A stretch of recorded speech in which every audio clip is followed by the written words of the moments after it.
Estamos ahora con Ernesto Blume, expresidente del Tribunal Constitucional. Bienvenido, Ernesto. Muchas gracias por la invitación, muy amable. Nos preocupan las declaraciones de la presidenta Dina Boluarte, sobre todo porque existe alrededor de sus declaraciones también un orden constitucional. Y usted como experto sabrá darnos lectura frente a si efectivamente tiene la responsabilidad amenguada que dice o cuál es su verdadera responsabilidad. ¿Qué nos dice la Constitución al respecto sobre la responsabilidad de un presidente o una presidenta en este caso frente a situaciones como las que hemos vivido? Bien, muchas gracias. Bueno, hay dos dimensiones en su pregunta. Una es relacionada con el aspecto netamente constitucional y la responsabilidad de la presidenta en el tema de la defensa nacional y del orden público, y otra es el tema de las declaraciones que ella ha vertido y si estas están acordes con ese marco constitucional. Bueno, es claro que el artículo 167 de la Constitución asigna a la Presidenta de la República o la Presidente de la República el rol de jefa suprema de las Fuerzas Armadas y de la Policía Nacional del Perú. Y es más, el artículo 164 hace referencia a la dirección, preparación y ejercicio del sistema de defensa nacional, cuya jefatura también pertenece a la Presidenta de la República. Por lo tanto, no puede decirse ni admitirse que quien jefatura la nación en nuestro país es ajeno a la problemática de la seguridad nacional y del orden interno y no tiene un grado de responsabilidad cuando se produce una acción en tal o cual sentido. Por lo tanto, creo que no puede desligarse la Presidenta de esta situación. Es decir, quien jefatura el gobierno, jefatura las Fuerzas Armadas y la Policía Nacional del Perú, la representa también, pertenece al sistema de defensa nacional y por lo tanto es responsable de las decisiones y acciones que se tomen. Eso es distinto de la responsabilidad directa por ciertas situaciones que se puedan producir en los operativos militares para contrarrestar cualquier agresión o para, digamos, imponer el orden y la seguridad nacional. Eso ya tiene que ver con la responsabilidad individual y depende de una investigación determinada. Eso por un lado. Por otro lado, respecto a las declaraciones de la señora Boluarte, yo creo que ha cometido un desliz en esa entrevista que dio a un diario, cuando habló de mando y comando y trató un poco de marcar una distancia, pero sin embargo, he leído el día de hoy en el mismo diario declaraciones de ella que creo que superan ese impasse. De hecho, se ha retractado hoy día. Sí, efectivamente podría ser leído como un desliz comunicacional en vista a lo que ha ocurrido después. Así es. Y quisiera, con su venia, citar literalmente lo que ha dicho. Adelante. El Perú reconoce su compromiso, su esfuerzo, su desempeño, incluso arriesgando sus propias vidas para brindar alivio y esperanza a nuestra población, y ahí se está refiriendo a las Fuerzas Armadas y a la Policía Nacional del Perú.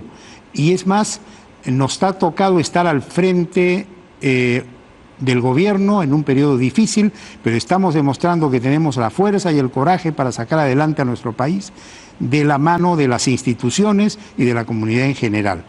Y ha expresado su pleno respaldo a las Fuerzas Armadas y a la Policía Nacional del Perú. Por lo tanto, yo creo que vistas las cosas así, hay que interpretar que ha sido, digamos, un desliz que, bueno, cualquier persona puede cometer, pero lo importante es la rectificación. Y al día siguiente, es decir, el día de hoy, la señora Dina Boluarte ha expresado su respaldo a las Fuerzas Armadas y a la Policía Nacional del Perú. Y creo que esto es lo rescatable en un momento en que el Perú necesita sumar esfuerzos para evitar que la coyuntura que hemos pasado siga siendo aprovechada por ciertos sectores que todos conocemos y además por ese movimiento que está detrás de todo esto, porque no nos podemos engañar. Detrás de todo lo que ha acontecido está el castrochavismo, el socialismo del siglo XXI, este movimiento continental que pretende conquistar nuestras naciones quitarnos la libertad y establecer estados plurinacionales y que se repita el lamentable fenómeno de Cuba, de Venezuela, de Nicaragua, de Bolivia. Y en ese sentido, entonces ahí tenemos que ser muy claros. La CIT vendría a ser un organismo que busca, que tiene los fines que usted menciona. Mire, ¿Usted lo considera así? No tiene esos fines, pero las personas que están en este momento conduciendo la Comisión Interamericana de Derechos Humanos, consciente o inconscientemente se están prestando a un juego que hace ver como que están contribuyendo a ese movimiento. Yo no quisiera hacer una imputación directa a las personas porque algunas las conozco y les tengo respeto, pero creo que están cayendo en un juego, porque se está desnaturalizando el sentido de la Comisión Interamericana de Derechos Humanos. Y aquí quiero hacer yo una aclaración en forma muy, digamos, tajante. Yo no estoy de acuerdo que debamos apartarnos del sistema interamericano de defensa de los derechos fundamentales. Y le voy a explicar por qué. Porque le ha costado mucho a la humanidad, después de la Segunda Guerra Mundial y del genocidio nazi, y de lo que la humanidad vio en cuanto a los excesos que puede ser capaz un gobierno avasallando vidas humanas y cometiendo crímenes de lesa humanidad. Después de esa experiencia, la humanidad dijo, el mundo occidental dijo, hay que establecer sistemas de protección del ciudadano por sobre los estados. Y se crearon los sistemas supranacionales. Y ahí entra a tallar la Convención Americana de Derechos Humanos. Entonces, decir, retirémonos de la Convención Interamericana, es decir, dejemos desguarnecidos a los 33 millones de peruanos de una alternativa y una posibilidad que puede darse cuando uno es avasallado en sus derechos, agota la jurisdicción interna y puede ir a la jurisdicción supranacional. Ahora, entonces, para mí, el sistema no es malo, el sistema es un buen sistema. No confundamos el sistema con el mal uso del sistema y con las personas que están en el sistema y que desnaturalizan el sistema. Pero frente a la situación actual, usted habla de personas que hoy desnaturalizan el sistema. Sí. Entonces, ¿cómo se resguarda el Perú, si así fuera el caso, bajo su hipótesis, de cara a estos personajes? Se resguarda saliendo al frente y explicando que este informe carece de fundamento, que ha tergiversado la realidad de los hechos, que ha magnificado algunas cosas y minimizado otras. A pesar que, en honor a la verdad, reconoce que el 7 de diciembre del año 2022, lo que protagonizó el señor Pedro Castillo fue un rompimiento del orden constitucional. Eso no lo han podido negar. Y eso va contra toda esta teoría concertada manejada por el señor AMLO, presidente de México, y secundada por el presidente de Colombia y el presidente de Chile y el señor Evo Morales, que aquí en el Perú había un golpe de Estado del Congreso de la República y que seguía siendo presidente el señor Pedro Castillo. Esa tesis no la han podido sostener, no han llegado a ese extremo. Entonces, eso sí es rescatable. Y es rescatable también que en algunos puntos se diga que ha habido pues excesos en las manifestaciones. Pero lo que es sumamente censurable es que no se llamen las cosas por su nombre. Porque lo que no queda claro es que las consecuencias de estas manifestaciones, que se tradujeron en hechos subversivos de atentados contra bienes públicos y privados, de pretender paralizar la producción nacional, incomunicar al país, destruir aeropuertos, interrumpir las comunicaciones, esos son actos subversivos aquí y en cualquier parte del mundo. Y estos señores de la Comisión Interamericana no han tenido el coraje de llamar las cosas por su nombre. Se han dejado llevar por su ideología, por estas ideas que traen estos revolucionarios de café, estos famosos integrantes de ese grupo que todos conocemos, pero que son revolucionarios del champán, ¿no? Que simplemente viven como ricos y desde la comodidad de su hogar critican y proponen medidas contra un sistema que les está garantizando en este momento democracia y libertad. Ahora, ¿usted rechazaría entonces términos como ejecuciones extrajudiciales, masacres, uso indiscriminado de la fuerza? Yo en principio rechazaría esos términos, porque aquí hay algo que no se puede... No hubo nada de eso. No, no es que no hubo nada. Hay que ser claros.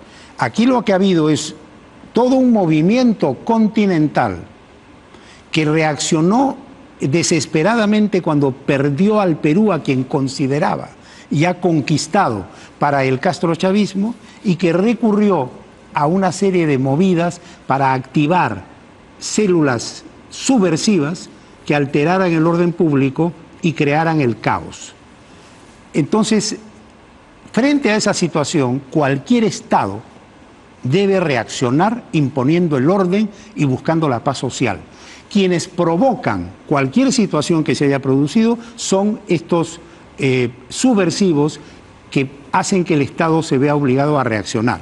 Ahora, pueden haber habido excesos, y esos excesos deben ser investigados. Y no solamente deben ser investigados, sino investigados hasta sus últimas consecuencias y los responsables sancionados. Pero de ahí a que los señores de la Comisión Interamericana, en una visita relámpago de 2 o casi 3 días, nos vengan a decir que ellos son jueces, que ellos son fiscales y que ellos tienen la vara mágica para decir si hay o no un delito y sancionen sin previo juicio, hay una distancia muy grande. Y lo que han hecho esos señores es un acto de irresponsabilidad, porque imputan hechos, tipifican supuestos delitos y no se atreven a señalar responsables individuales, pero dejan una sensación ante la comunidad internacional que obviamente daña al país. Y eso es una alta responsabilidad. ¿Cómo enfrentamos eso? Primero, no hagamos caso de ese informe. Ese informe es inconsistente, es sesgado y es ideologizado. Salgamos al frente, creemos una comisión de alto nivel de académicos y de intelectuales que salga al extranjero o desde acá vía Zoom, explique en todos los foros qué es lo que ha ocurrido en el Perú y exija una investigación a fondo para que se sancione a los responsables. Pero no achaquemos responsabilidad ni imputemos responsabilidad sin previa investigación, previo procesamiento y previa sentencia. No nos olvidemos de los mandatos constitucionales, y la Constitución manda y Constitución que ellos no han respetado, que hay también que respetar a la persona humana, respetar los principios, valores y la presunción de inocencia. Y entonces hay que manejarnos con mucho cuidado. Ese informe revela el grado de infiltración y de ideologización que hoy impera en la Comisión Interamericana de Derechos Humanos, y debe motivar una reacción de los países miembros para cambiar a esa gente. Esa gente le está haciendo mucho daño al sistema. ¿Los países miembros tienen entonces esa potestad? ¿El Perú podría iniciar un pedido de cambio que pueda de pronto sacar a algunos de estos personajes que usted menciona y entrar a algunos más o menos ideologizados o más equilibrados? Esa posibilidad está abierta y el Perú puede plantear ante cualquier foro y específicamente ante la OEA, y lo puede plantear inclusive ante la misma Corte Interamericana si prefiere, pero si también se cuestiona la Corte, ahí hay que ir ya directamente a la OEA y denunciar esto que está ocurriendo, porque es muy grave que un sistema nacido con una inspiración tan positiva, que es brindar a cada peruano la posibilidad de una justicia supranacional cuando no tiene justicia en el Perú, se desnaturalice, porque gentes ideologizadas se meten al sistema y tratan de tergiversar las cosas y han ido más allá de sus competencias. Entonces, pero esto hay que decirlo abiertamente y hay que salir al frente en forma permanente y continua. Lo que yo noto es que todo este movimiento que algunos denominan el movimiento caviar, está muy bien organizado. O sea, ellos tienen una capacidad de respuesta muy rápida, porque obviamente viven de eso, porque se han metido en todos estos sectores. Entonces tenemos que prepararnos y tenemos que salir al frente, y frente a cada error, frente a cada falsedad, frente a cada imputación que no corresponde a la realidad de los hechos ni al sentido y naturaleza de las cosas, hay que salir al frente y desenmascararlos sin miedo. Eso tenemos que hacer en el Perú, porque en el Perú con todo respeto, no vamos nunca a permitir que esa ideología triunfe y que aquí tengamos un país comunista. Nunca. Porque hemos vencido a Sendero Luminoso. Y que eso lo tienen que tener muy presentes. Quiero entrar en otro tema, porque no quisiera terminar la entrevista sin hablar de la ley Mordaza que hay, la nueva ley Mordaza que hay en el Congreso, para elevar la pena privativa de la libertad por el delito de difamación agravada, y que desde la prensa, naturalmente, leemos cómo abrir una puerta para poder callarnos de cara a las denuncias que constantemente salen, y sobre todo contra el Congreso. Y aquí hay algunas declaraciones de algunos congresistas que parecen dejar evidencia sobre la motivación real que hay detrás de la ley, ¿no? El congresista Salguana, por ejemplo, dice que hay medios de comunicación que todos los días publican noticias negativas contra el Congreso.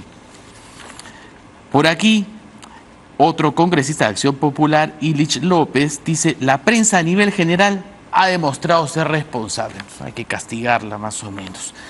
¿Qué defensa constitucional tenemos de la libertad de prensa y expresión en un caso como este?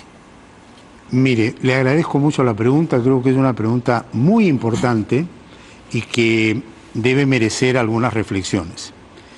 Yo creo que más allá de las disposiciones constitucionales que amparan el ejercicio de la libertad de expresión, de difusión del pensamiento, la libertad de información y en general todo lo que se refiere a las libertades comunicacionales, más allá de ello, que está claro en la Constitución, es evidente que el rol de la prensa en el Perú ha sido, sobre todo en los últimos años, clave para desenmascarar al gobierno del señor Pedro Castillo y para descubrir la verdad y que se sancionen a los responsables en muchos casos de escándalos, en muchos casos en los cuales han habido situaciones de comisión de graves hechos delictuosos que han salido a la luz a pesar que el Poder Judicial no digamos, brindaba una respuesta pronta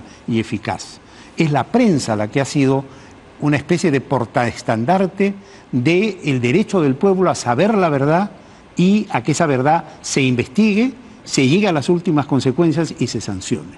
Esa es la realidad del Perú. Yo creo que otra sería la historia si no hubiese habido libertad de prensa en el Perú.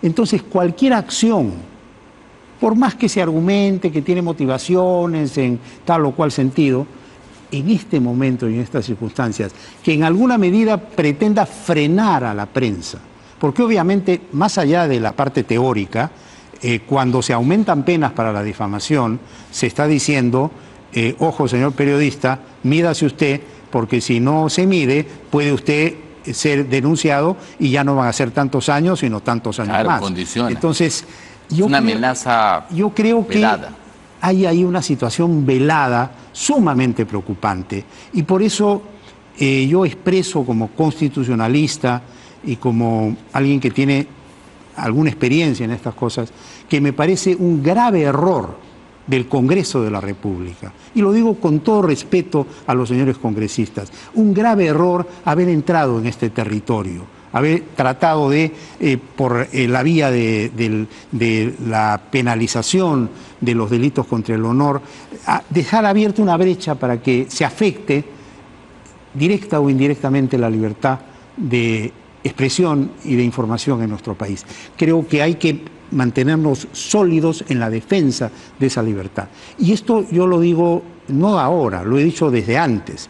Recuerdo que cuando era presidente del Tribunal Constitucional también hubo una demanda de inconstitucionalidad para tocar un poco el tema de la libertad de expresión y la libertad de información y la libertad de contratación que tenían los medios de comunicación privados. Y yo salí al frente, fui muy criticado. Pero a la larga ese camino fue conveniente porque ha habido libertad, han habido discrepancias. Claro, en el fragor del debate a veces unos estuvieron acá y otros estuvieron allá, pero lo importante es que se abrió la posibilidad de denunciar, de opinar, de decir una verdad y de que ésta fuera triunfando y fuera imponiéndose. Porque, y hay una cosa que hay que rescatar, El Perú es uno de los pocos países en el mundo en donde los presidentes han sido denunciados, han sido procesados y en algunos casos han sido sentenciados y están cumpliendo una condena. Muchas gracias, Ernesto. Nos gana el tiempo para variar. Te agradezco mucho por habernos acompañado. No, al contrario, gracias.